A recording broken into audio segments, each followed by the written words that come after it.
on defense, we're going to bring out this particular blitz or this coverage that we know is going to work. When we need to put the game away on short yardage situations. And they had multiple ones. That's why I think they approached this game like it was a playoff must-win situation, and they outcoached the Ravens as well as out-physical them. They approach their practices that way, which is what's amazing about them. I was talking earlier about the Houston Texans joint practice against them, and the Texans people that were saying, unbelievable the attention to detail, the intensity with which they practice. You can see it. Aiden Hutchinson punches the ball out. The guy who recovers it, him trying to get up and run, like he's making sure, like it's the little details that they're so excellent. Their team, the way they play, reminds me so much of the Patriots with Belichick on the defense when Brady there went on the Super Bowls.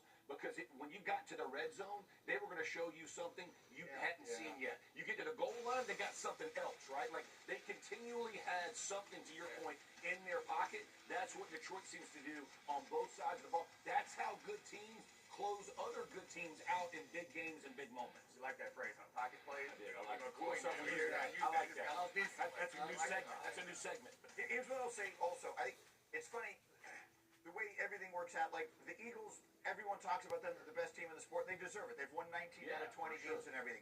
Last year, the Lions were the best team in football from week 1 all the way to the very end, and they had no one left to play defense by the time we got to the end. So we sort of forgot about them a lot of this offseason. Then week 1 happens. They walked into like a meat grinder in Lambeau after they had just gotten Micah. Maybe no one was going to win in that spot that week. The Lions proved a lot last night. In the meantime, Cindy, let's look at the other side. A15, if I could put it up here, please. The Ravens have problems, and it's not about their offense.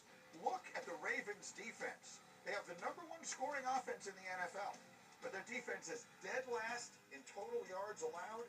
They're second to last in points allowed per game. Dominique, do the Ravens have a serious problem with their defense? Yeah, I mean, I think they do, honestly. Like, I think I've moved a little bit on my opinion because I remember last year at this point they were having issues with their defense, but the issues were with, like, discipline in the back end. They were giving up big plays because they were blowing coverages. That's something you can coach your way through. It's a hard thing to coach through when you're getting pushed around. The fact of the matter is they're not a whole bunch of teams that can push the Ravens around and push anybody around. Not many teams play like this. They do have the Rams coming up in a couple of weeks. What the Rams did in that running game against the Eagles, it's going to be another test. I'm going to look to the Ravens in that game to decide how I feel about their long-term prognosis, because that's another opportunity where they're going to have to be able to be physical and stop aggressive rushing teams. I think, too, we just applauded the Lions for the way that they adjusted. You mentioned pocket plays. For the Baltimore Ravens on the other side, like, what were their adjustments in the second half? What were their pocket plays in those moments where they had to have something to be able to go out there and execute?